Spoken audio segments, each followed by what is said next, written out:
uma vez uma fogueira e ela estava muito triste, pois ela esquentava a todos na festa junina.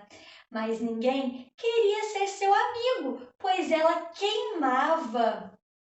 Um dia estava acontecendo uma festa e o Zeca estava dançando quando de repente ele observou que a dona Fogueira estava triste e ele resolveu perguntar: Por que a senhora está triste, dona Fogueira?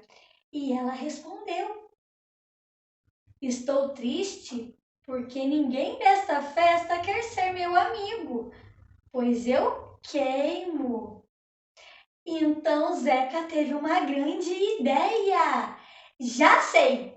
Vou confeccionar bandeirolas, balões para enfeitar a festa toda. E foi isso que Zeca fez. Pendurou um monte de bandeirolas em cima de toda a festa, em cima da fogueira, e deu certo.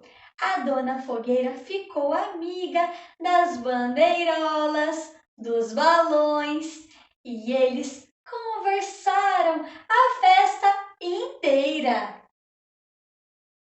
Dava para ver em suas chamas a alegria em ter amigos. E agora Zeca já sabe, sempre que tiver uma festa junina, tem que convidar as bandeirolas, os balões e a fogueira para deixar a festa mais bonita e alegre.